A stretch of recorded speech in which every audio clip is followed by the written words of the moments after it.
Ang kwentong ito ay hango sa tunay na buhay. Karanasan ito ni Primo. Nangyari ito taong 1968. Walang eksaktong lugar. Agusan del Sur.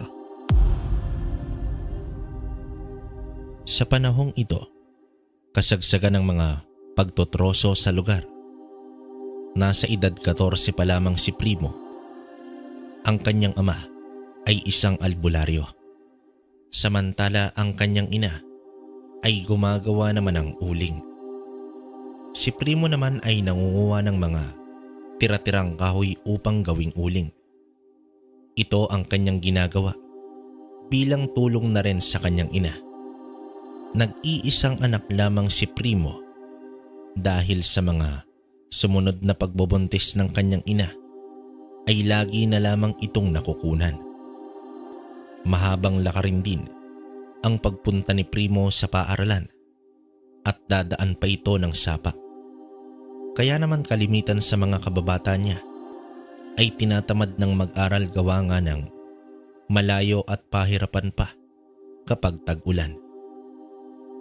Pero para kay Primo, ang pag-aaral lamang ang tanging paraan upang makaahon sila sa kahirapan.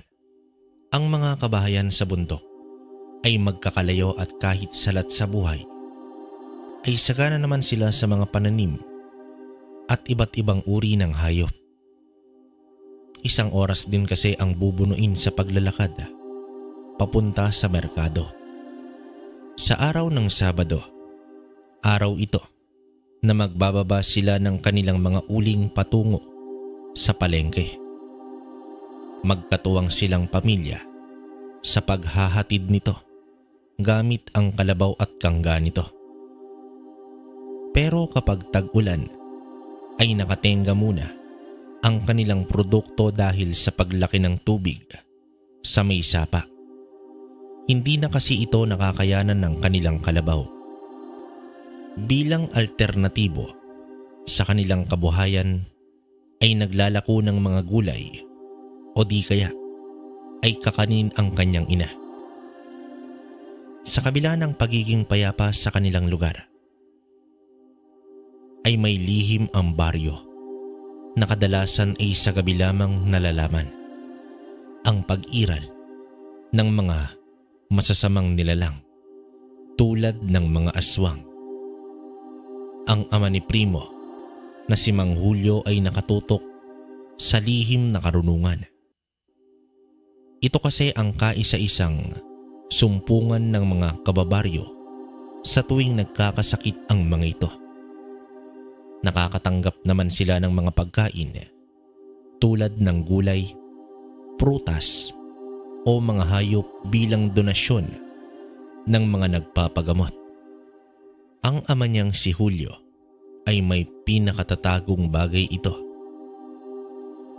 Ito ay mutya ng ahas. Isang maliit na bato na nakapaloob sa isang tela na ginawa nitong kwintas. Ang pagkakaalam nila ay isa lamang itong simpleng habay. Ito ang dahilan kung bakit walang aswang na gumagambala sa kanila sa loob ng mahabang panahon. Ngunit sa hindi inaasahan ni Julio ay may isang nilalang na nagtangkang kontrahin ang tangan niyang mutya. Isang gabi, habang mahimbing na natutulog ang mag-anak, nagising itong si Julio dahil sa isang negatibong enerhiya na naramdaman niya sa paligid.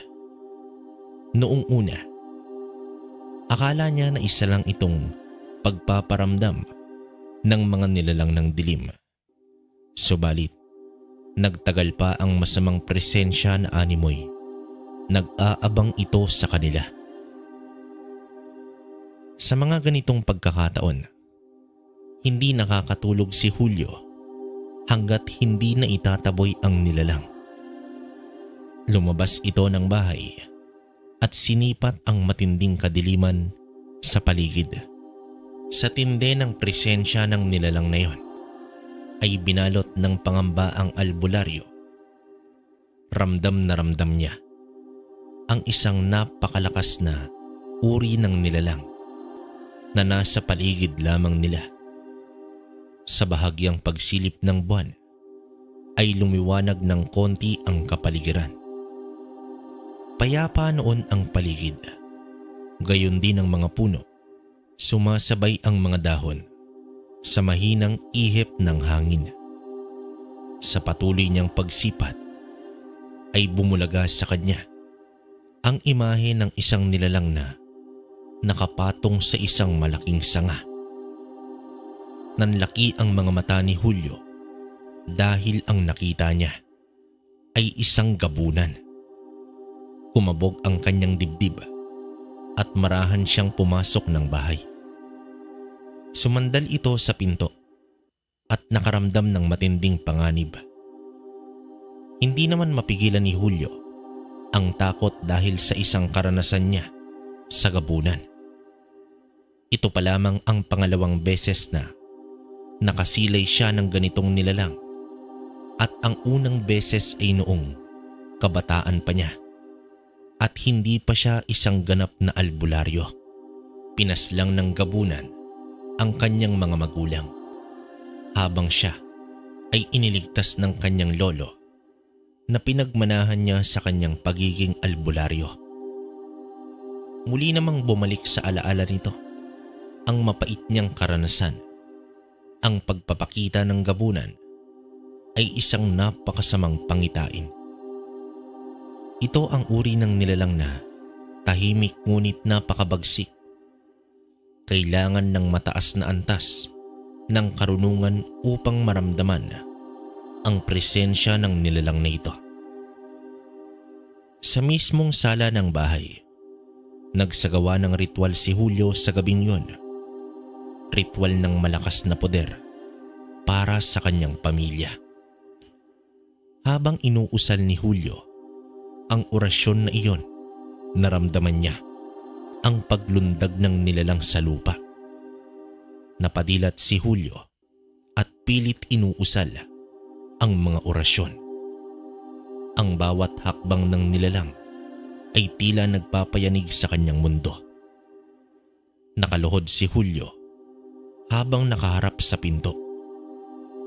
Papalapit na ang nilalang. Tumitindi na ang kabog sa kanyang dibdib. Hoy, sino ka? Isa ka na namang aswang? Bakit ang lalakas ng loob niyo namang gambala? Sa ngalan ng Diyos, lumayas ka. Sigaw dito ni Primo. Laking gulat ni Julio dahil nasa labas na pala ng bahay ang kanyang anak. Dali-dali niyang binuksan ang pinto at binato ng tigalpo ang gabunan. Paulit-ulit na ginawa iyon ni Julio hanggang sa maitaboy niya ang gabunan. Subalit, isang pagngisi ng demonyo ang iniwan nito kay Julio. Primo anak, anong ginagawa mo dyan? Bakit ka lumabas? Pumasok ka na dito. Takot na wika ng kanyang ama. Nagising kasi ako, tay. Tapos ang bigat ng pakiramdam ko. May aswang na naman pala. Tugon naman dito ng anak habang umaakyat ng bahay. Nakakaramdam ka, pero hindi ka dapat lumabas anak. Alam mo ba na isang gabunan ng aswang na iyon? Sa ginawa mo, tiyak babalikan tayo nito. Sambit dito ng kanyang ama. Pinabalik niya na sa kwarto ang anak, ngunit nagtaka siya kung bakit naramdaman ni Primo ang presensya ng gabunan.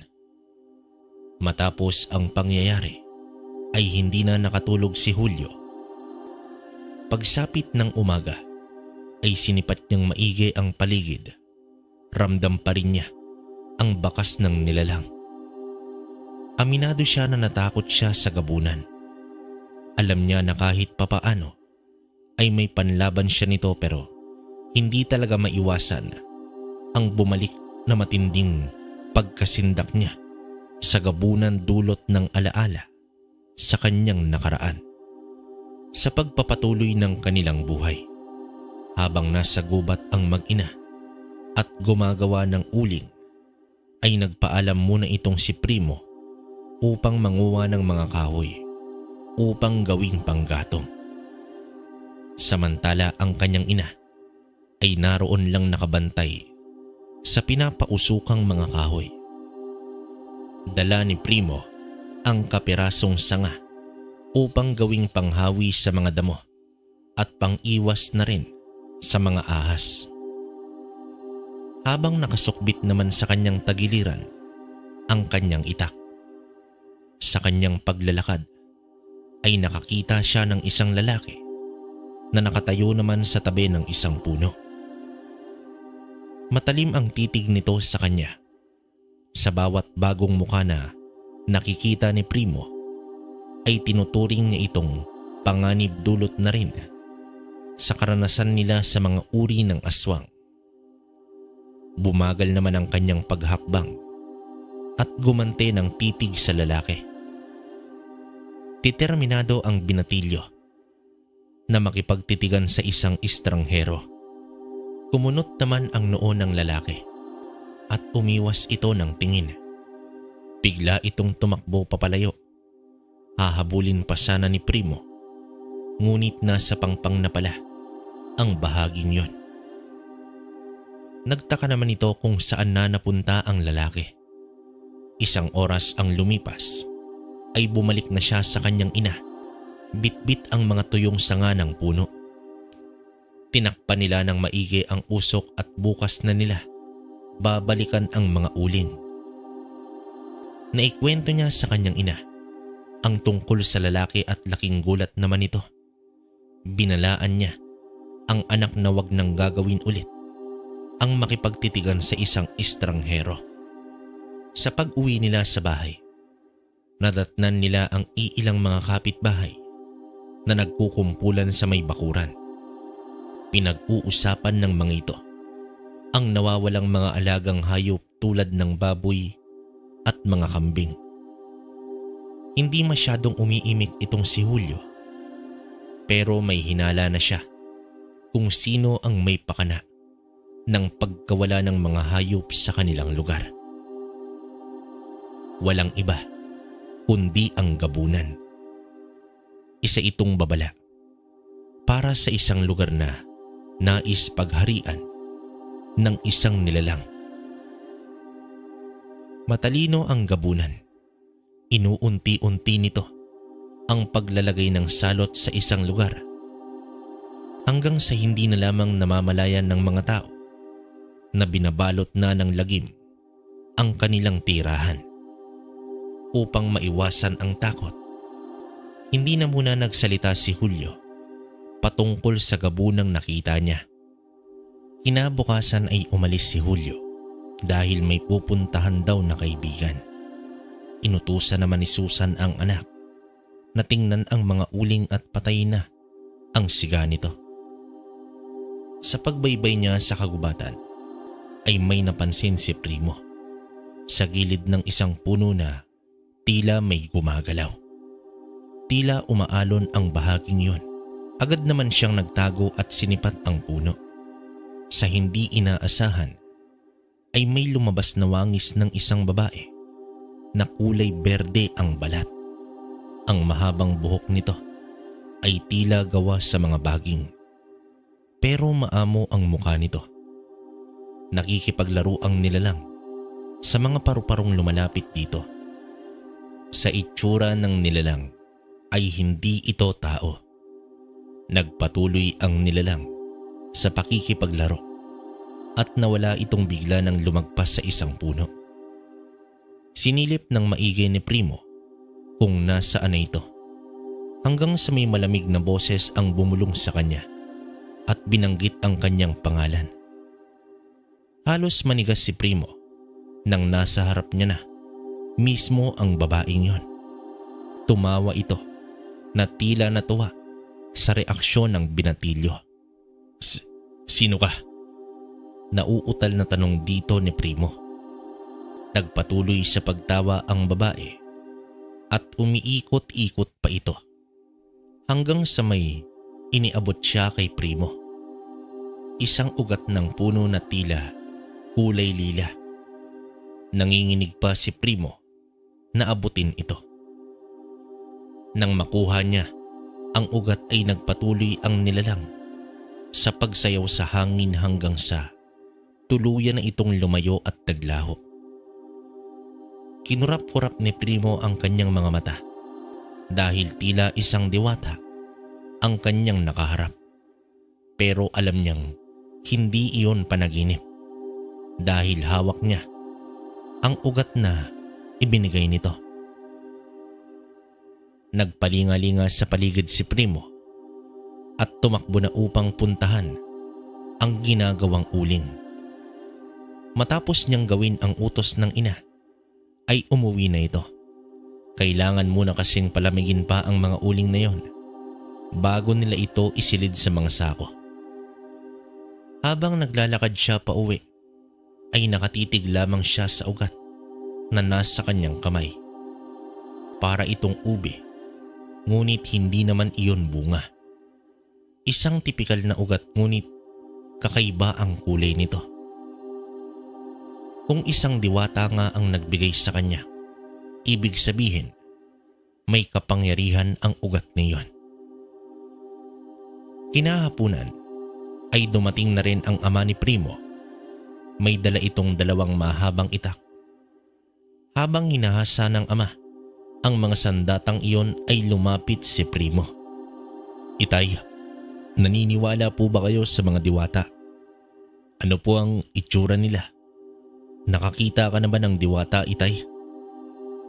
Maiging tanong naman dito ni Primo. Ang dami mo naman tanong, Primo, anak. Alam mo, bahagi ng ating mundo ang mga kakaibang nilalang. May masama at may mabubuti. Hindi pa ako nakakakita ng diwata. Pero sa pagkakalam ko, may mga diwatang mababait at meron ding malulupit. Sila ang tagabantay ng kalikasan at nagtataglay sila ng mga kapangyarihan. Tugon dito ng ama habang nagpapatuloy ito sa kanyang paghahasa. Paano po, Itay, kung nagpakita sila sa tao? Ano po bang mangyayari sa taong nakakita nito? Dagdag na tanong naman dito ni Primo. Hindi ko masasabi, anak. Depende kasi yon. May mga diwata na nagpapakita sa tao kapag naging kalabisan na ang paglapastangan nito sa binabantayan niyang kalikasan upang magatid ng parusa. Meron din naman nagpapakita ito sa tao para magbigay ng misyon o di kaya ay hihingi ng tulong. Pero teka, bakit ba naging kuryoso ka sa nilalang na yan? Wika naman dito ng kanyang ama. Wala po, Itay. Naisip ko lang kasi. Kung totoo sila, bakit hindi silang lumalaban sa mga aswang? Bakit nila hinahayaan na may mabibiktima? Madiing wika naman dito ni Primo. Hanggat maaari ay hindi nakikialam ang mga diwata sa buhay ng mga ordinaryong tao, Primo. Sila ay tagabalanse ng buhay at hindi nila binabago ang tadhana ng mga tao. Natigil lamang ang usapan nila nang magtawag na ng hapunan si Susan. Habang kumakain ang mag-anak, ay napalingon si Julio sa kwarto ni Primo. May kakaiba itong naramdaman sa loob nito. Napasulyap naman si Primo sa ama. Kung may taglay na kapangyarihan nga ng ugat ay tiyak, mararamdaman ito ng kanyang ama. Isang dingding lang na kahoy ang pagitan sa mga kwarto kahit sa pagtulog ay hindi mapakali itong si Julio. Malakas ang kutob niya na may kakaiba sa kwarto ng anak. Pero hindi naman ito negatibong presensya. Hindi lamang niya ito matukoy kung ano. Ginising niya naman ang kanyang asawa at tinanong kung may napansin ba siyang kakaiba kay Primo at kung saan ito nagpunta kanina. Nagwika naman si Susan na inutusan lang naman niya itong apulahin ang siga sa may uling. Ngunit hindi talaga mapalagay itong si Julio. Maigi niyang pinakiramdaman ang kwarto ng anak. Kinabukasan ay umalis na ang mag-ina upang isako na ang mga uling. Pero kasabay sa pag-alis ng mag-ina ay nawala din ang kakaibang presensya sa kwarto ni Primo. Dito na pumasok si Julio at naghanap ng kakaibang bagay, ngunit wala siyang matagpuan. Samantala, habang abala ang mag-ina sa pagsasako ng mga uling, ay nakaramdam ng kakaiba itong si Primo. Nang sipatin niya ang paligid ay nakita niyang muli ang lalaki. Agad niyang inabisuhan ang ina. Tahimik namang kumilos itong si Susan at kinuha ang itak. Lumapit pa ang lalaki sa mag-ina na merong matatalim na mga mata. Hinawi naman ni Susan ang anak at nasa likuran niya na ito, habang matapang na idinuro sa lalaki ang itak. Binalaan niya ito na hindi magdadalawang isip na hatawin ng itak kapag lalapit pa ito ng gusto. Subalit, ngumisi lamang ang lalaki at patuloy pa sa paglapit hanggang sa bigla itong huminto nang makita niya ang mga baging na gumapang sa lupa at patungo ito sa kanya. Nagulat naman itong si Susan sa paggalaw ng mga baging na tila humaharang sa lalaki. Nagtaka rin si Primo kung ano ang nangyayari sa paligid.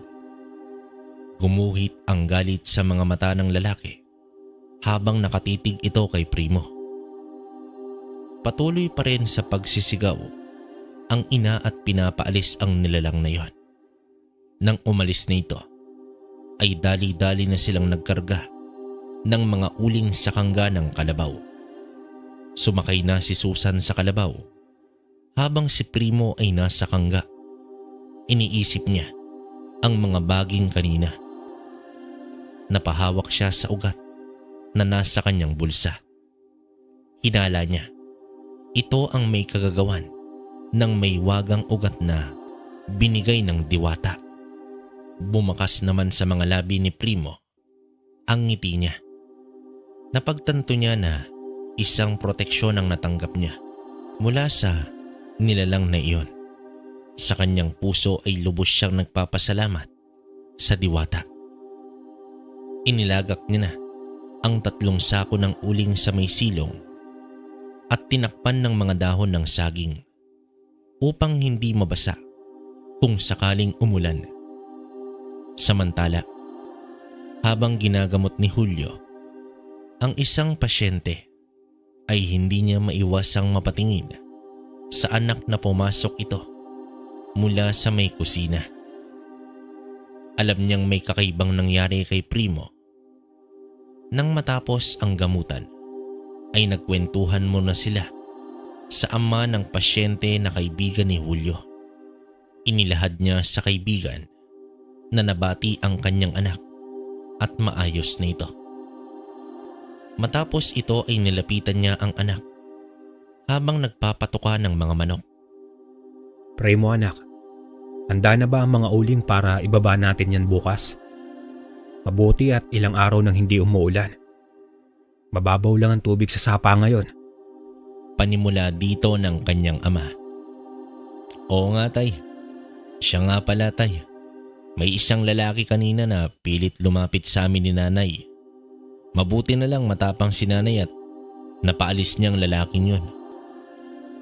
Tugon dito ng anak. Nang marinig ito ni Julio, ay kinausap niya ang asawa at dito niya nalaman ang kakaibang nangyari sa gubat. Bumalik naman agad si Julio sa anak upang itanong ang tungkol sa paggalaw ng mga baging. Anak, may hindi ka ba sinasabi sa akin? Ano tong mga baging na sinasabi ng iyong ina na siyang nagligtas sa iyo laban sa estranghero? Seryosong tanong dito ni Julio. Sa sandaling yon ay wala nang pagpipilian pa si Primo kundi ilahad sa ama ang tungkol sa isang nilalang na nagbigay sa kanya ng ugat.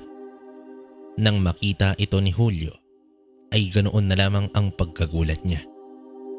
Ang ugat na kanyang nakita ay punong-puno ng kabanalan, habang si Primo ay walang kaalam-alam sa napakalakas na taglay ng ugat. Habang nagsasalaysay ang anak, ay napagtanto ni Julio na maaaring isang diwata ang nagpakita sa kanyang anak. Inaya niya naman ang anak na magpunta sa silid nito at doon niya ito kinausap ng masinsinan. Ayon kay Julio, isang biyaya ng kalikasan ang natanggap niya mula sa diwata, ngunit may kaakibat itong responsibilidad. Marahil naramdaman ng bantay ng kalikasan ang masamang nilalang na umiiral sa paligid at siya pala ang napili na pagbigyan ng instrumento upang ipanglaban sa masamang nilalang. Imbis na mag-alala, ay natuwa pa si Primo sa kanyang nalaman.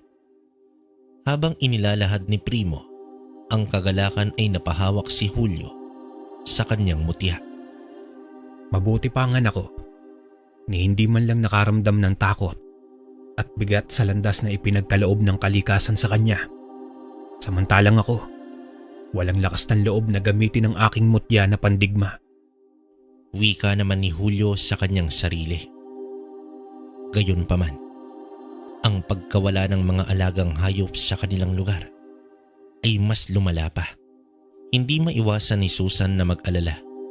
Baka sa susunod ay ang mga alaga na nila ang papatusin ng nilalang.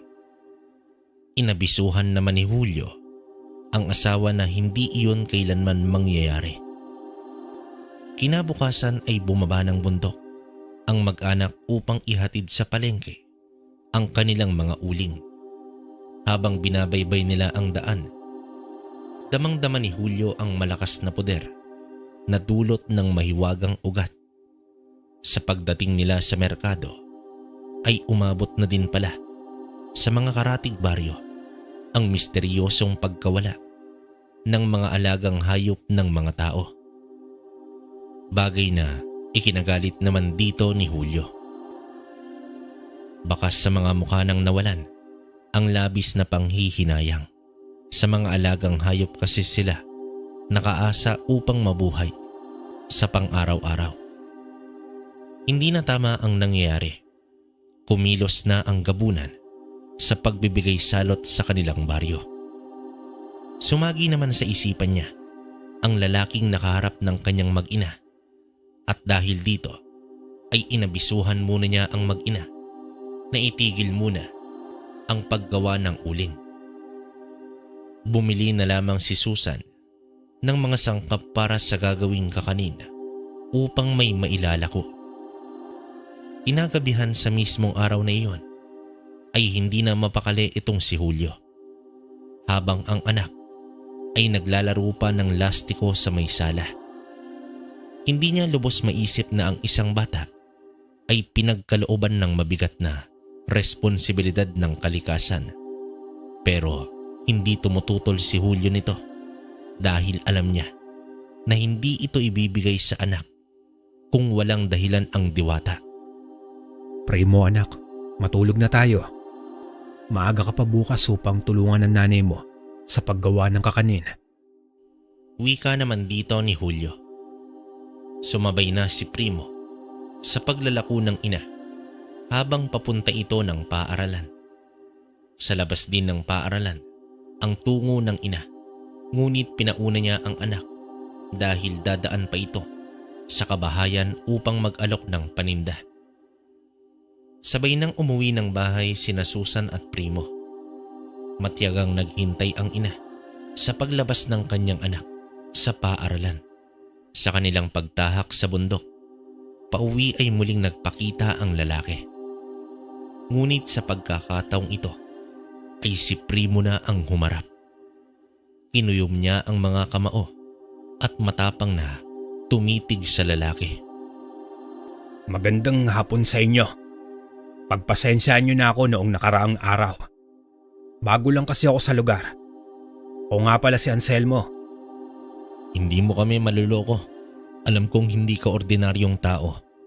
Hindi mo kami malilinlang. Matapang na tugon dito ng bata. Mag-ingat ka sa mga katagang binibitahon mo, bata. Baka pagsisihan mo ang mga pinagsasasabi mo. Nakangising wika naman dito ni Anselmo. Bumunot ng itak itong si Susan at dito itinaboy ang lalaki at napansin ni Anselmo na nagsimula na naman ang mga baging na gumagalaw sa paligid, dahilan upang magpaalam ito at tuluyan ng lumayo. Dumating naman si Susan sa bahay na galit at inilahad kay Julio ang lahat ng nangyari. Hindi naman umimik itong si Julio, bagkus nakaramdam siya ng panganib para sa kanyang mag-ina. Habang naghahanda ang mag-ina ng hapunan, ay nasa bakuran lamang si Julio. Sinisipat ang bawat puno sa paligid. Nang dumampi ang malamig na simoy ng hangin sa kanyang balat, ay nakadama siya ng sobrang pangingilabot. Ramdam niya ang hindi magandang tagpo na darating. Humawak siyang muli sa kanyang mutya at nagdasal.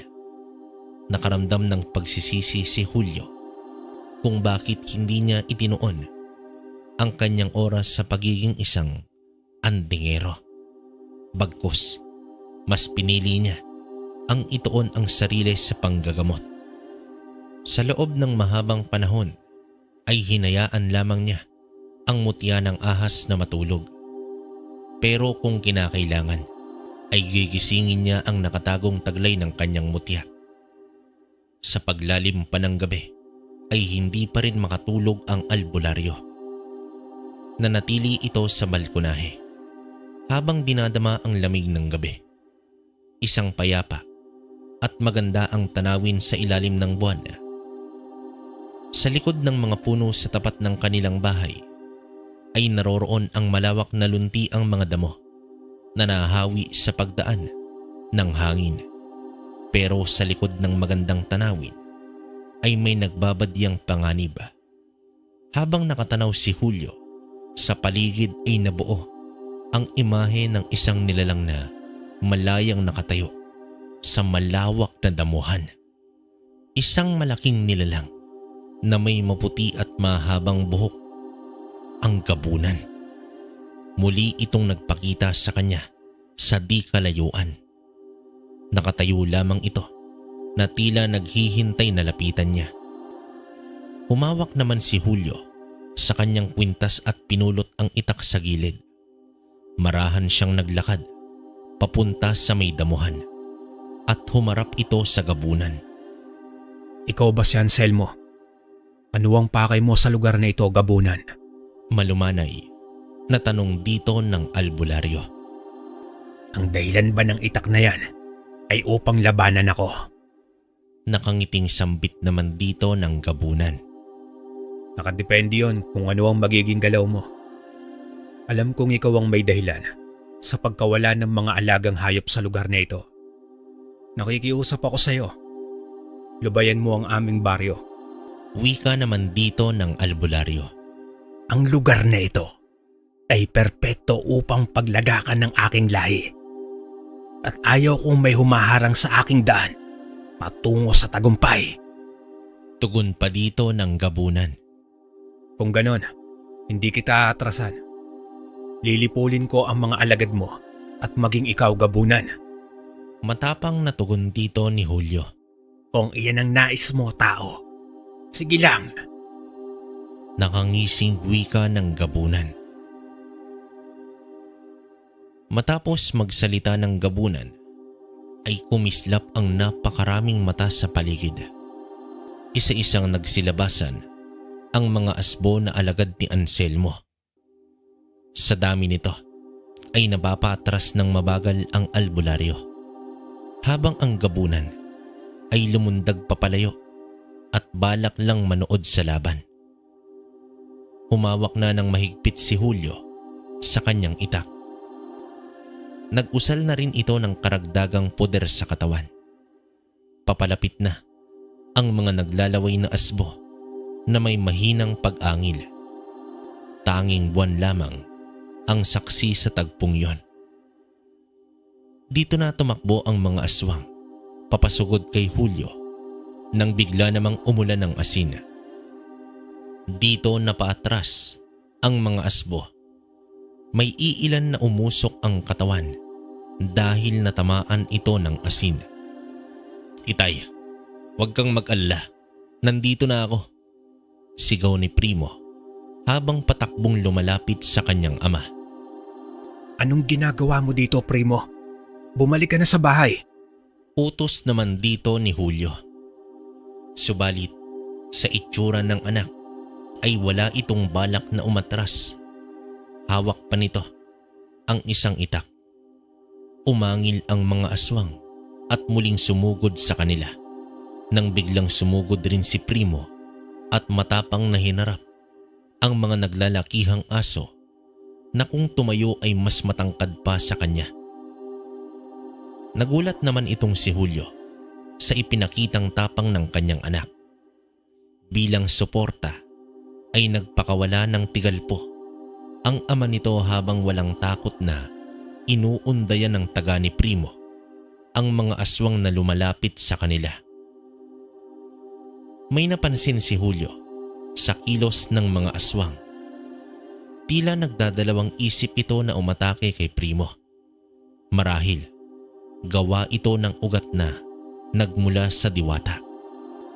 Nang napagtanto ni Julio na hindi na magawang atakihin si Primo ng mga aswang ay dito na siya nag-usal para palabasin ang mga makamandag na ahas at inutusan na atakihin ang mga asbo. Sa loob ng mahabang panahon ay muling inusal ni Julio ang orasyon na matagal niya nang hindi ginagawa. Dito na uminit ang kanyang mutya at isa-isang narinig ang mga huni ng ahas na mabilis sumalakay sa mga asbo.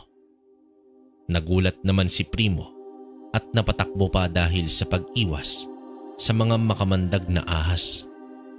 Primo anak, huwag kang umiwas sa mga ahas. Kakampi natin sila. Wika dito ng kanyang ama. Sa narinig ni Primo ay mas nagkalakas pa ito ng loob na sumugod sa mga kalaban. Wala man siyang napaslang pero nagtabo ng mga sugat ang mga alagad ni Anselmo hanggang sa sumigaw ang gabunan at umatras ang kanyang mga alagad.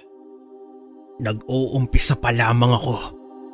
Humanda kayo sa mas matinding lagim na mangyayari sa baryong ito.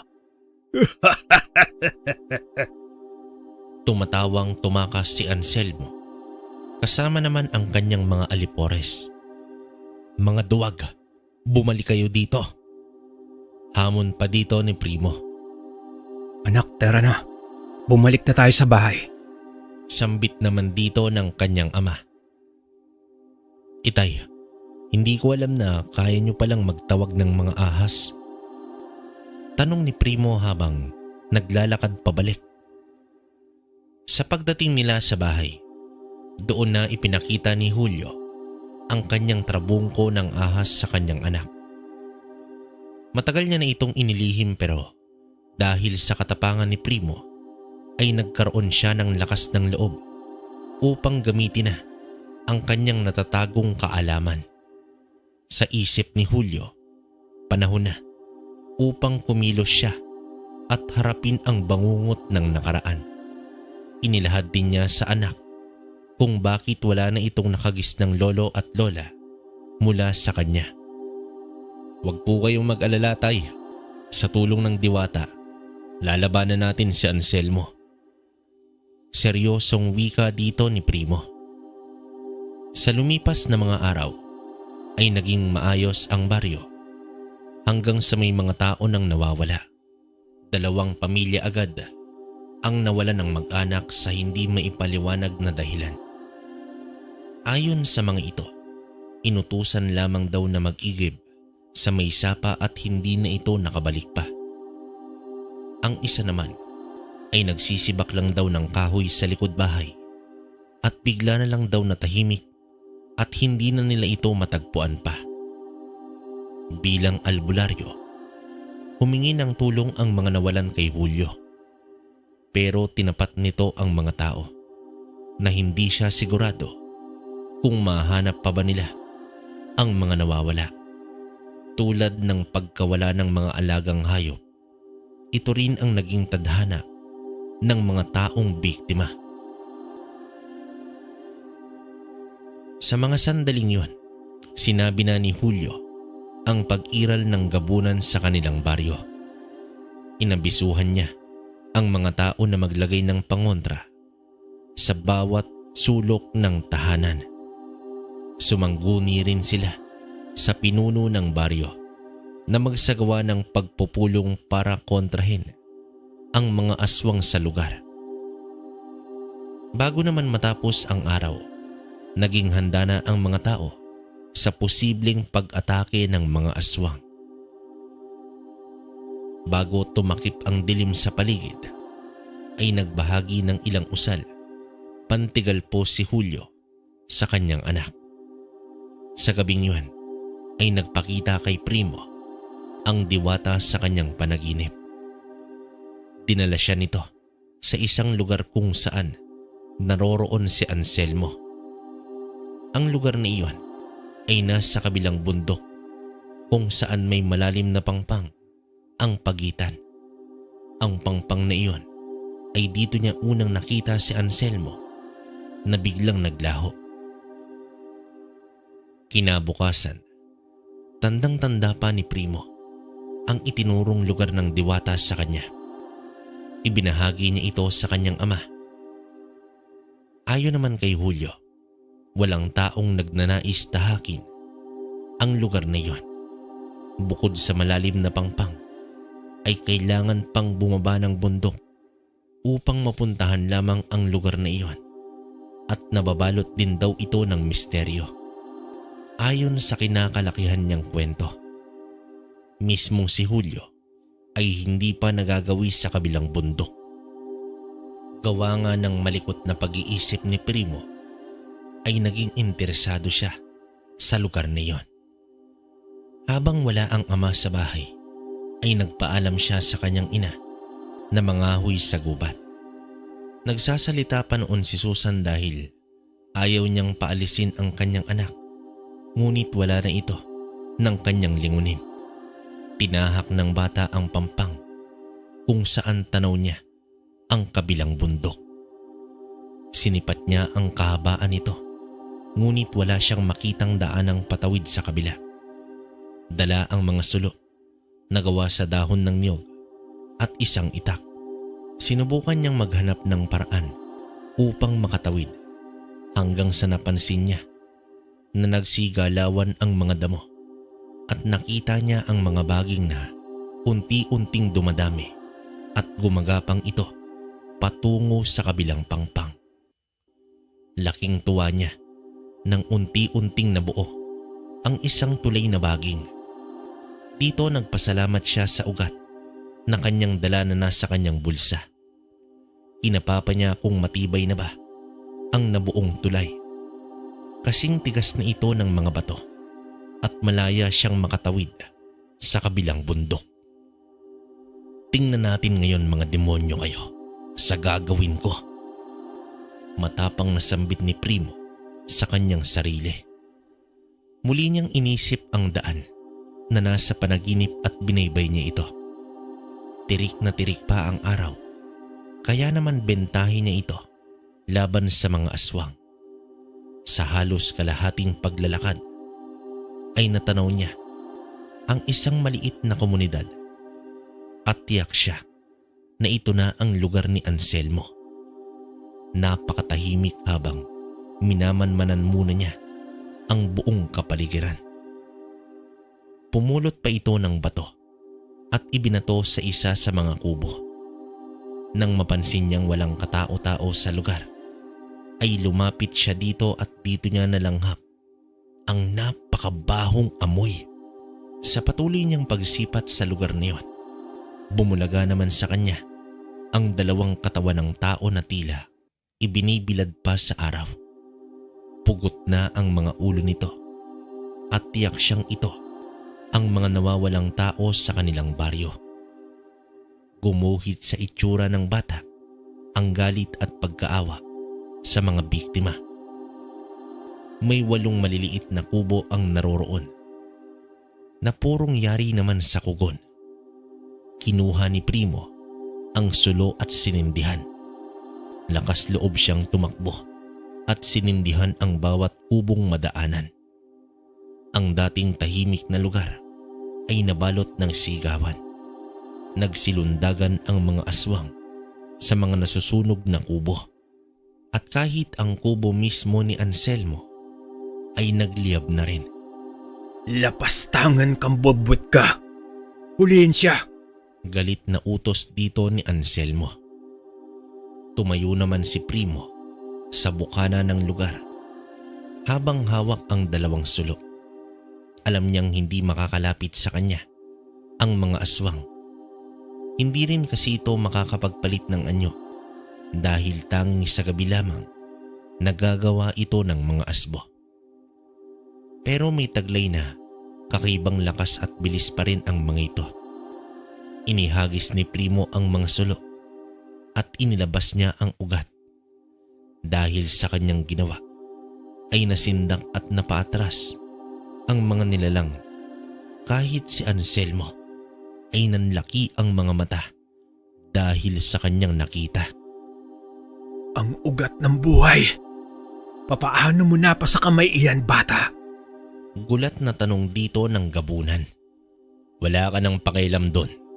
Mga demonyo kayo. Kung kaya niyong manggulo sa baryo namin, pues lintik lang ang walang ganti. Nakangiting wika naman dito ni Primo. Sumenyas naman itong si Anselmo sa kanyang mga kasama na wag sugurin ang bata. Pero bakas sa mukha nito ang matinding galit. Nang matupok na ang mga kubo, ay mabilis na umalis si Primo sa lugar na iyon. Bago pa siya muling tumawid sa pangpang, ay tanaw pa niya ang makapal na usok mula sa mga nasusunog na kubo. Pero ang ginawa ni Primo ay isang hudyat ito ng digmaan. Sa pagdating niya ng bahay, nakaabang na ang kanyang ama sa bakuran na hindi maipinta ang pagmumuka. Saan ka ba nagpunta, Primo, anak? Gumawa ako ng paraan, tay, upang bulabugin ang kuta ng mga aswang na yon. Anong ginawa mo? Sinunog ko ang mga bahay nila. Hindi lang pala si Anselmong gabunan. May iba pa itong kasama. Halos magkakamukha sila. Kaya nasabi kong gabunan din ang mga yon. Iba sila doon sa ibang aswang na parang aso kung magtakbuhan. Diyos ko, anak, ano bang ginawa mo? At paano ka nakapunta doon? Sa tulong ng baging, itay. Gumawa po ng tulay ang mga kaibigan kong baging. Siya nga pala, itay. Noong inilabas kong ugat, tinawag ito ni Anselmo na ugat ng buhay. Nagtaka to kung paano ko nakuha tong ugat. Isang hudyat na malaking gulo ang ginawa mo, Primo. Bakit naman, tay? Maghihintay na lang ba tayo na muling mambiktima ang mga aswang na yon? Kitang-kita ko po yung mga katawan ng tao na binilad pa sa araw. Wala nang mga ulo. Hindi na nakapagsalita pa si Julio at aminado siya sa kanyang sarili na humanga na naman siya sa katapangan ng kanyang anak. Ngunit napaisip ito ng gusto nang sinabi ni Primo na hindi lamang nag-iisa ang gabunan. Tiyak, isang malaking gulo kapag sumugod na ang mga aswang sa kanilang baryo. Labis na ang kanyang pag-aalala. Pero wala nang saysay pa. Napagalitan ang anak dahil nangyari na ang lahat ng yon. Hindi niya lubos maisip kung papaano nakayanan ni Primo na sunugin ang kuta ng mga gabunan at ang sinasabing ugat ng buhay. Ngayon lamang niya ito narinig. Bago pa mahuli ang lahat, nagplano na si Julio na maghanap ng mga kasama. Kinabukasan, kakasikat pa lang ng araw, pinuntahan niya na ang kaibigang matandang albularyo na naninirahan sa dulo ng probinsya. Dito niya inilahad ang lahat, pati na ang nangyari at ginawa ng kanyang anak. Ayon naman sa matandang albularyo na si Tandang Emong, ang ugat ng buhay ay isang lumang alamat. Ito ang nagbibigay buhay sa lahat ng may buhay na nakaapak sa lupa na nasa ibang dimensyon, kabilang na ang mga engkanto, laman lupa, mga aswang at kahit pa ang mga magindara na nasa kinakailaliman ng karagatan. Isang pambihirang pagkakataon na ipinagkaloob ito sa isang tao at sa isang bata pa. Hiniling ni Emong kung pwede niyang makita ang ugat ng buhay. Sumang-ayon naman dito si Julio at isinama niya ang matanda pabalik sa kanilang baryo. Halos manginig ang kamay ni Emong nang mahawakan niya ang ugat ng buhay. Bakas sa mukha nito ang labis na pagkamangha. Pero ang pinakamahalagang bagay na iyon ay simpleng nasa bulsa lamang ni Primo. Inalok niya ang bata na ikukonsagra niya ang ugat na iyon upang maging kwintas ito. Pumayag naman dito si Primo at sa mismong araw na iyon, ginawa agad ni Emong ang pagkonsagra. Hindi na rin nagtagal pa si Julio at muli itong umalis upang kausapin ang kaibigang antingero na tulungan sila sa kanilang suliranin. Subalit 2 araw pa ang kailangan bago siya makabalik.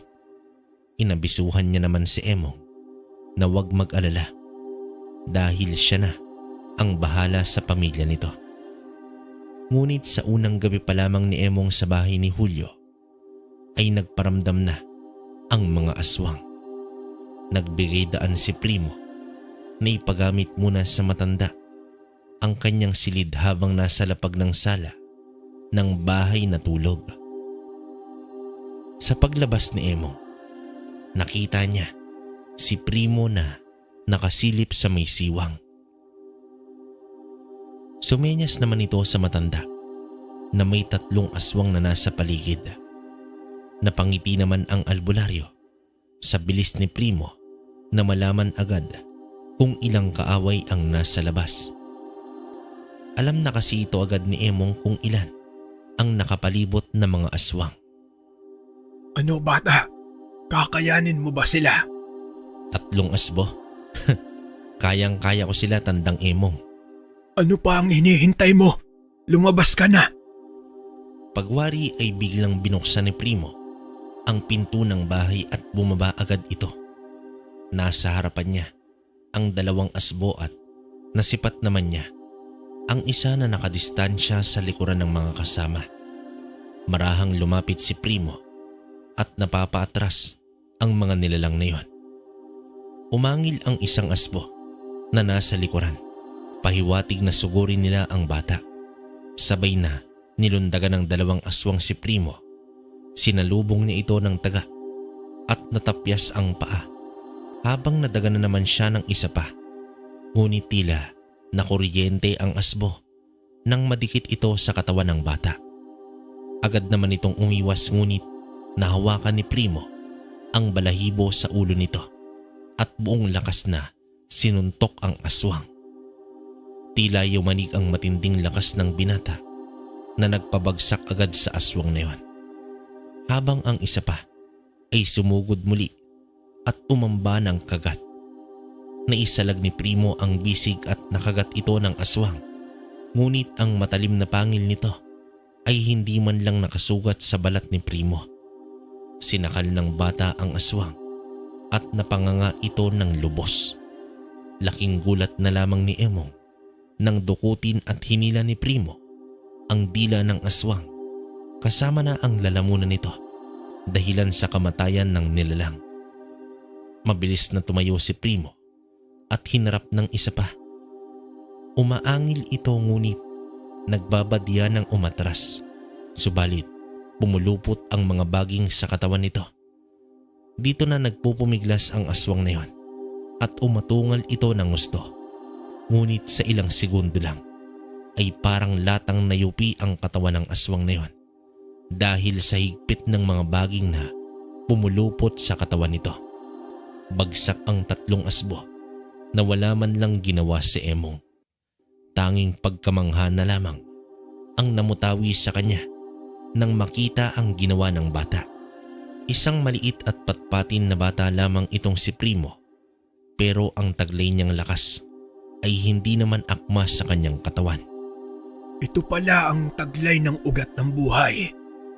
Mas malakas pa ito kumpara sa pinagsamang bato omo at pangil ng kalabaw.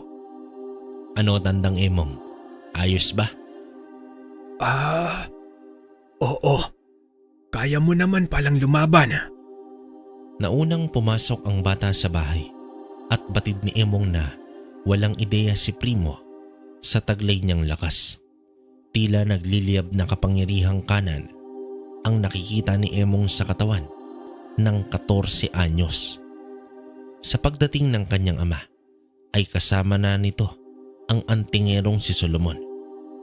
Si Solomon ay may tangan ng mutya ng palos. Kababata ito ni Julio at naninirahan sa kabilang probinsya pa. Buo naman ang loob nito na makiisa sa kanila kontra sa mga gabunan. Pero habang nag-uusap ang mga matatanda ay hindi maiwasan ni Solomon na mapatingin at mapatitig kay Primo na sa kasalukuyang naglalaro sa may balkonahe. Bakit, Solomon? May problema ba? Wala naman, paring Julio. Pero anong meron dyan sa anak mo? Parang kinikilabutan ako sa kanya. Hindi mo sukat akalain kung ano ang taglay ng batang yan, Solomon. Noong nakaraang gabi, 3 asbo ang napabagsak niya ng mag-isa. Teka, Tandang Emong. 3 asbo? Paano nangyari yon? Inilahad ng matanda ang nangyari at napamangha na lamang ang magkaibigan sa kanilang nalaman. Kahit si Solomon, walang ideya tungkol sa ugat ng buhay. Gayunpaman, nagpatuloy ang tatlo sa pagsasagawa ng plano. Nang sumabat itong si Susan at nagpaalam na may bibilhin sa palengke at isasama niya si Primo. Papalagpasan na si Julio, ngunit sinuway siya ni Emong at sinabing hayaan niya na ang mag-ina. Di hamak na mas malakas pa sa kanya ang anak nito. Sa pagbaba naman ng bundok, ng mag-ina ay nakita nila ang paghahanda ng mga tao para sa darating na kapiestahan. Umiral pa rin talaga ang pagiging bata ni Primo. Tuwang-tuwa ito sa mga nagtitinda ng laruan sa gilid ng kalsada. Nangako naman ang ina na bibilhan siya ng laruan kapag nakabenta ng marami sa kakaning gagawin nito. Bakas naman sa mukha ng bata ang galak dahil bihira lamang ito magkaroon ng laruan. Daan na rin ito na pasasalamat ni Susan sa mga nagawa ng kanilang nag-iisang anak. Nang matapos makabili ni Susan ng mga sangkap, ay namasyal muna sila at naglilibang sa mga nakikita sa paligid. Hanggang sa hinawakan ni Primo ang kamay ng ina at seryosong nagwika na kailangan na nilang umuwi. Habang naglalakad ay sinabi ni Primo sa kanyang ina na may nakita siyang mga tauhang kakaiba ang kilos at may mabibigat na presensya. Hindi na nag-usisa pa ang nanay niya dahil alam nito ang ganitong galawan. Pinakalma niya naman ang ina dahil mabibilis na ang mga hakbang nito. Sa pagdating nila ng bahay ay agad inilahad ni Primo ang napansin sa bayan. Mukhang may mga dayo na namang mabibiktima ng mga aswang sa darating na kapiestahan. Kailangan na nating kumilos bago pa man may mapahamak. Pwede kong tiktikan ang mga nilalang na yon. Sa taglay kong bilis, hindi makakaisa ang mga yon. Suwestyo naman dito ni Solomon. Mas maiging maghiwa-hiwalay tayo. Ikaw, Solomon, sa bayan. Si Julio naman sa bundok. Gamitin mo, Julio, ang kakayahan mong mag-utos ng mga ahas upang maging bantay sa paligid. Habang kami na ni Primo ang bahala dito sa baryo. Wika ng matandang albularyo. Nagkasundo naman ang lahat, alinsunod sa gabay ni Emong. Kinagabihan sa araw niyon ay nag-usap-usap ang tatlo sa bakuran habang may nakalatag na tuba sa maliit na mesa. Doon na ikwinento ni Julio kung bakit hanggang ngayon ay hindi ganoon kabuo ang kanyang loob na humarap sa gabunan kahit pa may panlaban pa naman siya sa mga ito. Ayon naman sa sinabi ni Julio, nasa edad 10 taon pa lamang siya noon. Sa kanyang pagkakaalam ay nagambala ng kanyang ama ang isang lalaki na isa palang gabunan. Nakilala ito sa tawag na Goryo. Si Goryo ay literal na nakikisalamuha sa mga tao. Kaya naman walang nag-iisip na isa siyang aswang hanggang sa nagkainitan sila ng ama ni Julio at hidwa ang iyon ay pinalaki ni Goryo ng gusto. Ilang gabi bago mangyari ang trahedya ay may nagpaparamdam na sa kanila. Nakakaibang uri ng nilalang. Ang mali lang ng ama ni Julio ay hindi niya ito agad ipinagbigay sa ama nitong albularyo, ang lolo ni Julio. Isang gabi, nagulantang na lamang sa pagkakahimbing ang pamilya dahil sa napakalakas na kalabog na tumama sa kanilang dingding. Doon nila nakita ang aswang na pilit sinisira ang kanilang bahay. Galit na galit ito sa padre de pamilya. Pilit nitong hinahamon ang lalaki ng patayan. Likas na matapang ang ama ni Julio, kaya naman hindi ito nag-atubiling bumunot ng itak at dito nilabanan ang gabunan. Ngunit walang epekto ang talim ng kanyang itak sa tibay ng kabal ng gabunan. Nagkagulo ang buong pamilya ng gabing yon. Kitang-kita naman ni Julio kung papaano hinati ng aswang ang katawan ng kanyang ama. Sumigaw ito sa takot. At tila pati na rin ang kanyang ina na parang nababaliw na. Walang alinlangan na hinablot ng gabunan ang dalawang kapatid ni Julio na yakap-yakap ng ina at nasa harapan mismo nila nilapa ng aswang ang dalawang bata. Pilit iniligtas ng kanyang ina ang mga bata, ngunit sa isang hampas ng kamay ay tumilapon ang kanyang ina at bumagsak naman ito sa lupa. Habang si Julio naman ay nanginginig na sa takot. Pilit siyang sinabihan ng ina sa mahinang boses na tumakas na at magpunta na sa kanyang lolo. Ibinagsak na ng gabunan ang dalawang bangkay ng bata at si Julio naman ang kanyang binalingan, ngunit humarang ang ina kaya nakatakbo palabas si Julio. Habang tumatakbo naman si Julio at umiiyak ay narinig na lamang niya ang malakas na sigaw ng kanyang ina. Isang sigaw ng pagpapakaawa at paghihirap hanggang sa may sumalubong kay Julio at nakita niya ang kanyang lolo. Binuhat siya nito at tuluyan ang lumayo sa bahay.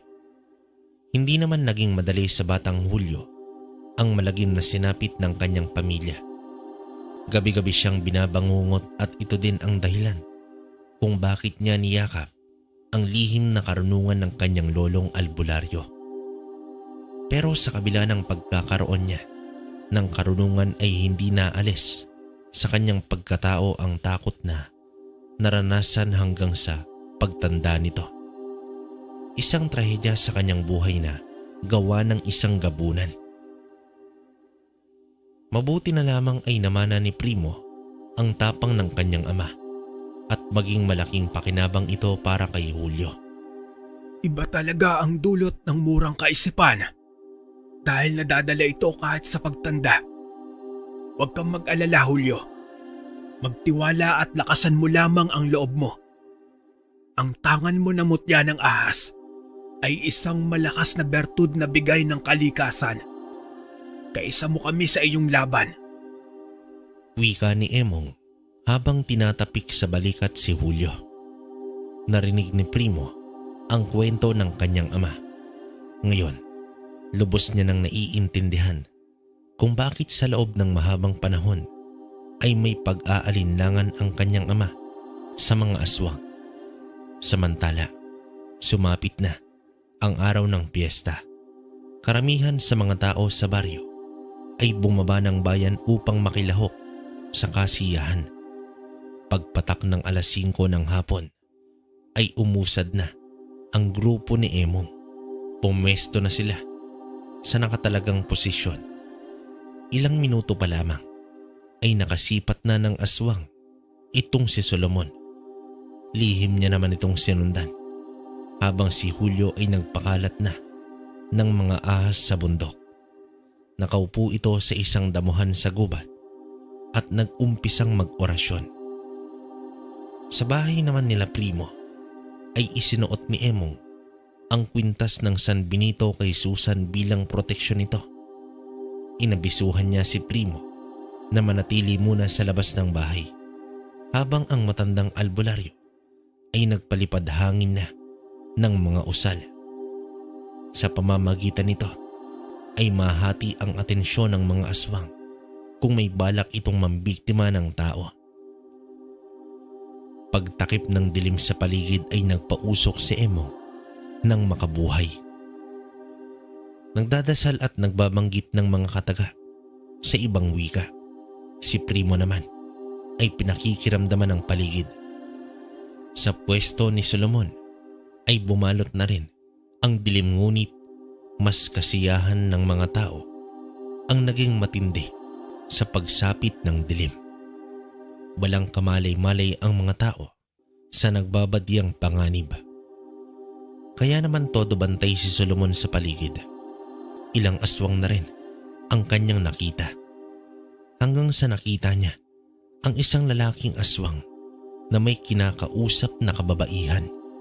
Sumama dito ang dalawang babae at dinala ng aswang sa tahimik na lugar.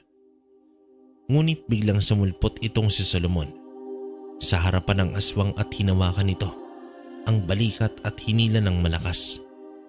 Sinigawan niya ang mga babae na tumakbo na. Doon ay nagpambuno sila sa aswang. Nagpalit na ng anyo ang nilalang at nakipagsabayan ito sa antingero.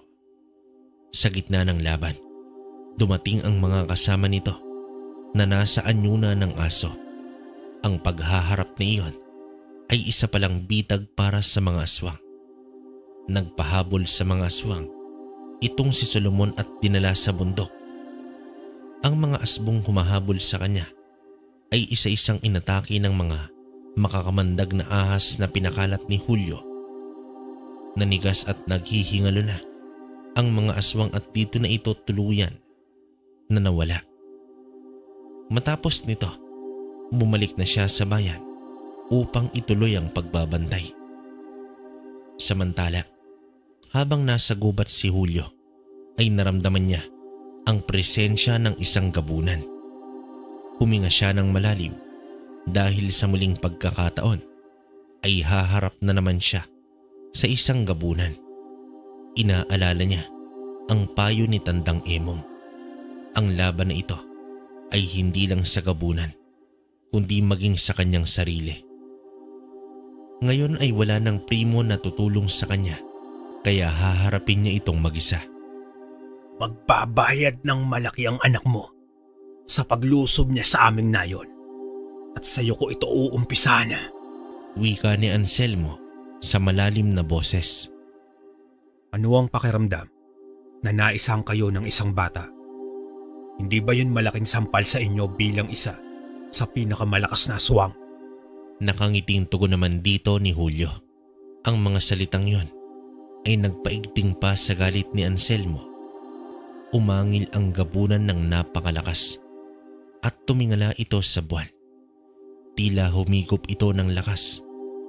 Habang isinasagawa iyon ng aswang, ay nagbitiw ng malakas na tigalpo si Julio. Dahilan upang tumilapo naman itong si Anselmo. Agad din naman itong bumangon at ibinuka ang kanyang mga kamay na may maitim at mahabang mga kuko. Sumugod na si Anselmo at matayog namang nakatayo. Itong si Julio, handang-handa na ang kanyang itak. Nagbanggaan ang mga kuko at talim ng sandata ni Julio. Ramdam niya ang lakas ni Anselmo. Ngunit hindi naman nagpapahuli ang taglay niyang mutya. Kasabay ng mga usal, inatake niya si Anselmo. Ngunit nahawakan siya nito sa leeg at sa paglalapit ng kanilang muka ay muling nanumbalik kay Julio ang tagpo noong bata pa ito. Ang takot niya sa gabunan ay muling nagbalik dahilan upang manghina ito ng gusto. Nabibitawan niya na ang itak at unti-unti nang nandilim ang kanyang paningin. Ngunit isang imahe ng malaking ahas ang sumagi sa kanyang isipan at nagbigay ito ng lakas ng loob. Ibinaba niya ang isang kamay at ikinumpas niya ito. Ilang saglit ang nakalipas, umatungal si Anselmo at nabitawan niya si Julio. Bitaw na patras ang aswang habang may isang banako na pumulupot sa hita nito at nakatarak ang mga pangil sa kanyang tagiliran. Hinila ni Anselmo ang ahas at ibinilabag, ngunit sa pagbaling niya kay Julio ay tumambad sa harapan niya ang naglalakihang mga ahas na pumalibot na sa albularyo. Hindi pa tayo tapos. Babalikan kita, tandaan mo. Babalikan kita. Wika ni Anselmo habang lumundag ito papalayo. Napaluhod na lamang si Julio at ramdam niya ang panghihina. Hindi kasi ito sanay sa pisikal na laban at ito ang pinakaunang pagkakataon na nakipaglaban siya ng ganito. Pero sa kabila nito ay napatunayan niya na kaya pala niyang labanan ang isang gabunan at naharap niya na ang matagal na takot na dinaranas sa loob ng mahabang panahon. Samantala, sa bahay ni Julio, naroroon ang 2 gabunan at 5 asbo.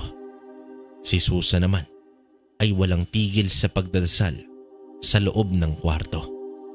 Ang mga mata ni Primo ay punong-puno ng katapangan na humarap sa mga asbo, at si Emong naman ay gumawa ng harang sa pamamagitan ng isang guhit na bilog sa lupa. Umupo naman ito sa loob ng bilog at nag-umpisang mag-orasyon. Nilabanan niya ang mga gabunan sa espiritual na antas, samantala itinarak na ni Primo ang itak sa lupa at nag-unat pa ito ng katawan, bagay na ikinairita ng mga asbo. Ginalit pa niya ng gusto ang mga aswang dahilan sa pagsugod ng isa. Mabilis niyang binunot ang itak at tumarak naman ito sa dibdib ng aswang. Bumagsak ito sa lupa at naghihingalo. Malakas niyang tinaga ang liig nito ng paulit-ulit hanggang sa humiwalay na ang ulo. Inihagis pa niya ito sa mismong paanan ng mga asbo. Umungol ang mga malalaking aso, hudyat ng kanilang paghihinagpis sa kasamang lumisan. Mas tumindi pa ang galit ng mga ito at umabot na sa sukdulan ng kanilang taglay, bagay na hinintay ni Primo na mangyayari. Habang lumalakas ang mga kalaban ay mas ginanahan naman itong si Primo. Tila nakikipaglaro pa ang bata sa mga aswang na iyon dahil hindi niya ito pinupuruhan. Panay dablis ng mga sugat lamang ang kanyang ginawa, habang ang mga nilalang ay hindi man lang masugatan si Primo. Nang napansin niya na pinagtutulungan na ng mga gabunan si Emong, dito niya na pinalabas ang mga baging at nagapos ang mga asbo. Nagpupumiglas ang mga ito na unti-unting kinain ng lupa. Matapos nito, ibinato niya sa isang gabunan ang itak at tumarak ito sa likuran. Umangil ang nilalang at binalingan si Primo. Sa isang iglap, biglang sumulpot sa harapan ni Primo ang aswang at isang malakas na suntok at natanggap niya ito. Tumilapon si Primo at bumagsak ito sa lupa. Animoy nawawalan siya ng ulirat sa lakas nito. Ilang minuto din niyang ininda ang sakit sa kanyang sikmura. Napasuka pa ito sa tindi nito. Ngunit dahan-dahan din naman na nawala ang sakit at nanumbalik ang kanyang lakas. Nakita niya naman na nahihirapan na ang matandang albularyo na nilalabanan ang mga gabunan. Dito na inilabas ni Primo ang kwintas at buong lakas na inihagis sa gabunan. Sa sandaling dumampi ang ugat ng buhay sa balat ng aswang, ay tila tinamaan ito ng napakatalas na bagay. Umangil ng malakas habang ang isa pang gabunan ay tila nasindak ng gusto. Napalundag ito papalayo. Ang gabunan na natamaan ng ugat na buhay ay napaluhod habang patuloy na umaangil ng paghihirap. Ang kulay lila na ugat ay nagliwanag at unti-unting bumalot sa gabunan. Ilang sandali pa ay naglaho ang nilalang at bumagsak na ito sa lupa. Agad din naman itong pinulot ni Primo at inalalayan si Emong na makatayo. Habang ang mga tao ay nagsisiyahan sa gabi ng piyesta, may mga taong nakikipaglaban para sa kanilang kaligtasan. Natapos ang gabi at napaatras nila ang mga aswang. Laking pasalamat naman dito ni Emong dahil nakabalik ng buo sina Solomon at Julio. Ang laban na iyon ay isang malaking bagay para kay Julio.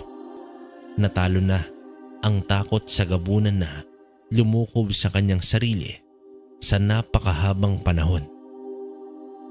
Nagawa naman ni Solomon na payapa ang pagdidiwang ng mga tao at nabawasan ang bilang ng mga aswang. Maaaring nagtagumpay tayo sa ngayon, pero may natitira pang mga gabunan at hindi nila hahayaan ang salitang pagkatalo. Babalik at babalik sila. Siguro sa ngayon ay maaari muna kayong bumalik sa inyong pamilya at para na rin makapagpahinga. Maraming salamat sa inyong tulong. Walang naman yon, kaibigan. Palagi mo umaasan sa ganitong sitwasyon. Pagsikat ng araw ay humayo na sina Emong at Solomon, pero nag-iwan ang matanda ng isang plano. Sa susunod na laban ay sila na mismo ang aatake sa kuta ng mga gabunan. Makalipas ang ilang araw ay sinikap ng pamilya na ibalik ang normal nilang buhay. Nagbalik ang mag-ina sa gubat upang gumawa ulit ng uling. Habang hindi pa tuluyang maglaho, ang mga gabunan ay nasa kamay pa ni Susan ang kwintas ng San Benito. Sa isang bakanting lugar na di kalayuan sa kinaroroonan ng ina ay tumayo si Primo habang kaharap niya ang bundok kung saan pinamumugaran ng mga gabunan. Napakayabong ng gubat na iyon, ngunit sayang lamang ito kung ang mga masasamang nilalang ang nakikinabang dito. Sa araw ng pagbaba nila ng mga uling, sa bayan ay may nakitang mga naglalakihang sasakyan si Primo. Habang abala ang mga magulang sa pagbebenta ng mga uling ay nakiusyoso sa mga taong pinag-uusapan ang muling pagtotroso ng mga taong may dala ng malaking sasakyan. Base naman sa kanyang nalaman ay patungo ang mga ito sa bundok kung saan doon mismo ang kuta ng mga gabunan. Itay, kailangan nating mapigilan ang mga magtotroso. Ayon sa mga tao doon daw pupunta ang mga yon sa bundok kung nasa nandun ang mga gabunan. Hayaan mo anak, paglalaanan natin ang oras sa mga yon. Sa isip ni Julio ay pagtatawanan lamang sila ng mga taong iyon kung ang dahilan ay mga aswang at baka gulo pa ang mangyayari. Pero dahil sa kailingan ng anak ay susubukan pa rin ni Julio na balaan ang mga taong yon. Nagsuwestyon naman ang bata na sa pangpang na lamang sila dumaan upang mas mabilis. Gayunpaman, tinahak na nga ng mag-ama ang kabilang bundok. Pagsapit ng kinabukasan, muling namangha si Julio sa mga baging na husang gumagalaw at gumawa ng tulay para sila ay makatawid. Itinuro ni Primo sa ama ang daan patungo sa kuta ng mga aswang. Pero hindi ito ang kanilang pakay sa araw na iyon, kundi ang mga taong nagtotroso. Nagpatuloy sila sa paglalakad hanggang sa natanaw na nila ang mga sasakyan na nasa paanan ng bundok. Subalit napakatahimik sa buong lugar. Nakababa na ang mga gamit pamputol ng malalaking kahoy. May konting usok silang nakita mula naman sa mga siga na ginawa ng mga tao. Sa itsura ng lugar ay tila iniwang nakatiwangwang lamang ang mga gamit bagay na nagpakaba kay Julio. Batid nila na may hindi tamang nangyayari. Sa patuloy nilang pagsipat sa lugar na iyon, natagpuan nila ang bahid ng dugo na 6 marka ng sugatang hinila. Sa pagsunod nila, sa bakas ay doon na bumulaga sa kanila ang mga gutay-gutay na katawan ng mga tao. Walang natira at lahat ay patay. May mga bahagi ng katawan na hindi na natagpuan pa. Isang larawan ng pag-atake ng mga gabunan. Tay, nahuli na tayo. Inuubos na ng mga aswang na yun ang mga tao. Galit na wika naman dito ni Primo. Oo anak, napakademonyo talaga ng mga aswang na yon. Pero humanda sila sa atin. Andito na rin lang naman tayo, tay. Bakit hindi pa natin sugurin ang mga nilalang na yon? Mahina sila kapag tirik ang araw. Malaking bentahe sa atin yun. Wika naman dito ni Primo. Sigurado ka ba dyan anak? Paano ang nanay mo? Kahit may San Benito siya, napakatuso pa rin ng mga aswang. Maaaring malinlang ang inay mo. Mauna na lang kayo, tay. Ako na ang susugod sa kuta nila. Sambit naman dito ni Primo. Nahihibang ka na ba, Primo anak? Minsan mo na silang nilusob at tiyak na paghandaan na nila iyon. Sa nangyaring labanan, tiyak mas mabagsik na sila at maingat sa panahong ito. Dapat pagplanuhan natin ito anak, kasama sina Solomon at Tandang Emong. Napaisip naman si Primo na may punto ang kanyang ama. Kaya naman nagpaubaya na ito sa nais ng mas nakakatanda. Bago tuluyang tumawid sa pangpang si Primo, ay nilingon pa nito ang daan patungo sa kuta ng mga gabunan. Konting oras na lang sana ay abot kamay na niya ang mga nilalang, pero katulad sa sinabi ng ama, mas maiging may plano ang bawat paglusob.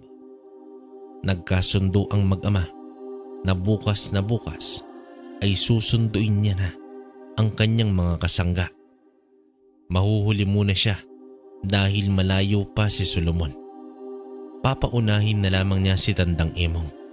Sa pag-alis ni Julio ay nanatili lamang sa bahay ang mag-ina. Habang abala sa pagluluto ng kakanin si Susan ay nasa bakuran naman si Primo at naglalaro ito ng holen. Hanggang sa naramdaman niya ang kakaibang galaw ng hangin. Tumayo siya at inilibot ang paningin sa paligid. Sa isang puno ay natigil ang kanyang mga mata. Nakita niyang umaalon muli ang katawan ng puno. Katulad ito ng unang beses niyang makita ang diwata. Marahan siyang lumapit sa puno at nagsilabasan ang mga paru-paro. Kasunod nito, ang paglabas ng diwata mula sa puno. Nagalak naman si Primo sa kanyang nakita at humarap sa kanya ang diwata na bahagyang nakangiti. Tila ang buong paligid ay tumigil. Ang mga dahon, ang mga puno, literal na huminto ito. Lumapit pa ang diwata at idinampi ang kamay nito sa kwintas. Hindi man lang nagsasalita ang diwata, ngunit may narinig siyang boses mula dito. Ayon sa boses, "Primo, ang ugat ng buhay ay kailangan ng bumalik sa kanyang kinalalagyan. Nalalapit na ang araw na yon. Kung may nais ka pang paggamitan ito, lubusin mo na at gamitin mo ito sa tama."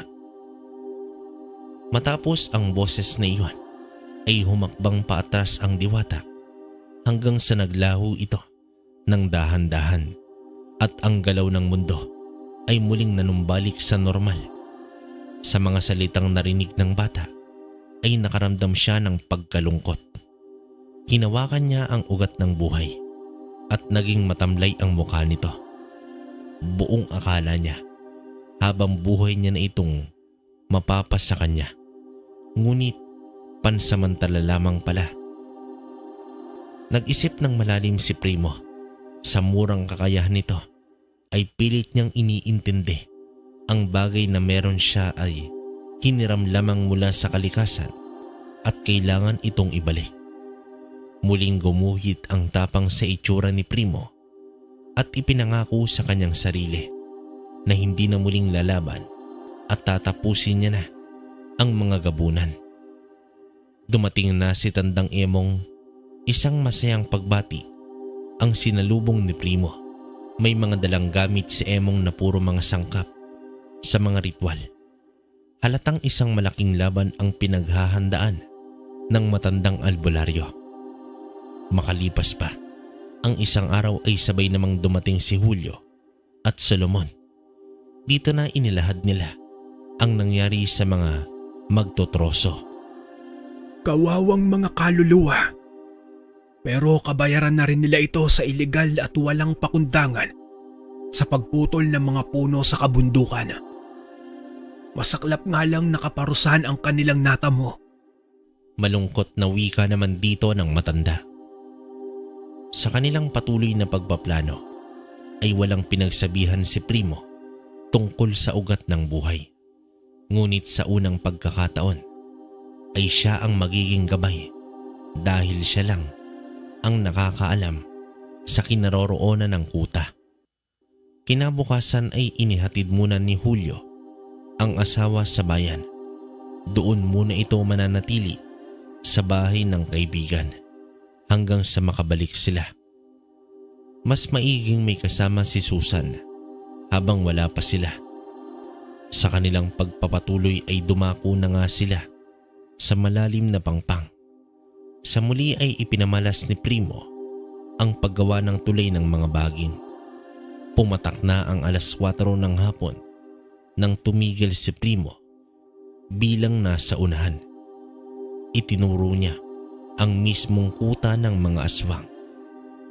Muling nakatayo na ang mga kubo, ngunit may mga matutulis na mga kahoy na ito bilang pangharang sa buong paligid. Nagkaroon na rin ito ng isang malaking tarangkahan at walang ibang daan papasok at palabas iyon lamang. Maingat nilang pinagmasdan at pinagplanuhan ang pagpasok sa lugar. Hindi na nagpakampante ang mga gabunan sa mga sandaling to. Batid ni Primo na mas dumami pa ang mga kubo, senyales na mas dumami pa ang mga aswang. Napahawak siya sa kanyang kwintas. Habang nagbabahagi ng plano itong si Emong, pagbaba pa ng araw ay nagsilabasa na ang mga nilalang na nasa anyong tao. May mga naghahanda ng malaking mesa sa mismong gitna ng nayon. Ugali ng mga aswang sa isang komunidad na sabay-sabay lumantak ng pagkain. Mga kawawang biktima ng mga halangang kaluluwa. Wika naman dito ni Emong. Maya-maya pa, isa-isang inilapag na ng mga aswang ang mga putol-putol na katawan ng biktima. Doon na rin nila ito tinanggalan ng mga damit sa ibabaw ng mesa. Ang mga batang aswang ay hindi mapigilang lumatak agad ng karne ng tao. Animoy mga gutom at hayok sa laman ang mga ito. Sa pagtitipon ng mga aswang ay kumilos na si Solomon bilang pinakamabilis sa kanila. Buong lakas nitong winasak ang kadenang nakatali sa tarangkahan, bagay na gumulantang sa mga aswang na kumakain. Konting minuto na lang ay tuluyan ng maglalaho ang araw. Sa pagbukas ng tarangkahan ay mabilis na naghilera ang mga aswang na umaangil. Kitang-kita ni Solomon ang 4 na gabunan na tumutungtong sa malaking bato at sumisinghot pa ito sa hangin. Hindi nag-iisa ang taong yan. May mga kasama siya. Mag-ingat kayo sa bata. Sigaw naman dito ni Anselmo. Naglalaway na humarap ang mga aswang kay Solomon at nag-umpisa ang laban. Sa bilis ng antingero ay 3 aswang agad ang napuruhan at bumagsak. Sumunod na rin sina Julio at Emong na nagpakawala ng matinding usal. Pilit na sinisipat ni Anselmo ang bata, ngunit hindi niya ito makita. Ibinagsak ni Emong ang mga halamang pangontra sa mga aswang na nagdulot ng matinding pagkahilo sa mga ito. Nagpausok din ng makabuhay si Emong na nagpapahirap palalo sa mga nilalang, samantalang si Julio naman ay nagpalabas ng sandamakmak na mga ahas at umatake ito sa mga aswang na nagpapalit na ng mga anyo. Sumakop ang dilim sa paligid at bumungad ang maliwanag na buwan. Akmang lulundag na ang mga gabunan sa puluputan ng mga baging. Nakita nila Primo na pumuslit sa bahaging yon. Pilit ko mawala si Anselmo sa mga baging at hinarap niya itong si Primo. Ako ang harapin mo. Huwag ang patpating bata na yan, Anselmo. Matapang na sambit naman dito ni Julio. Sa pagbaling ni Anselmo ay agad itong umatake kay Julio. Muling nagtagisan sila ng lakas, pero sa pagkakataong ito ay nawala na ang takot sa dibdib ng albularyo. Nagpapahirap naman sa gabunan ang walang pakundangang pag-atake ng mga ahas sa kanya. Nakita niya sa mga mata ng albularyo ang pagnanasang tapusin na ang laban na yun. Nasipat ng gabunan na ang 3 iba pang gabunan ay hinaharap ni Primo na mag-isa. Ang pagbulusok ng mga baging ay nagkulong sa mga ito. Ang mga asbong alagad ay nagsipag-akyatan na rin sa matataas na bakod, at lahat ng mga yon ay isa-isang pinabagsak ni Solomon. Naging kulungan ng mga aswang ang ginawa nilang bakod. Nakatulong pa ito sa grupo nila Emong. Nanlaki na ang mga mata ni Anselmo sa galit dahil isa-isa nang bumagsak ang kanyang mga alagad. Habang ang mga gabunang kasamahan niya ay patuloy na kinukulong ng mga baging, nagpakawala pa si Primo ng mga maraming baging at humila sa mga aswang sa ilalim ng lupa. Hanggang si Anselmo na lamang ang natira. Sumigaw ito ng hamon kay Julio, ngunit ngumisi na lamang ang albularyo dahil alam nito na ang mga kamandagdang ahas ay unti-unti nang sinakop ang sistema ng gabunan. Sa huli, napaluhod na lamang si Anselmo. Sa pagbagsak ni Primo sa ugat ng buhay ay tuluyan ng nilamon ng lupa si Anselmo.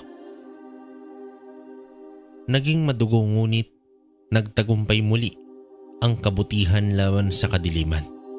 Sa pagbalik ng ugat ng buhay sa orihinal nitong lagakan ay nagpatuloy si Primo bilang isang antingero sa tulong ng 2 albularyo at ng antingero. Nawala man kay Primo ang makapangyarihang ugat, subalit hindi malimutan ni Julio ang paglusob ng kanyang anak sa kuta ng mga aswang na nagpabago sa kanilang buhay. Ang kwentong ito ay nagpapaalala sa atin na ang takot sa nakaraan ay dapat harapin at labanan dahil magiging malaking hadlang lamang ito sa pagharap natin sa kinabukasan. Ang determinasyon ng batang si Primo ay isang pag-asa na sa anumang pagsubok ng buhay ay dapat nating harapin at huwag sukuan. Mga kabaryo, ako to si Ray. Dito na lang natin tatapusin ang kwento. Maraming salamat sa inyo. Hanggang sa susunod, paalam.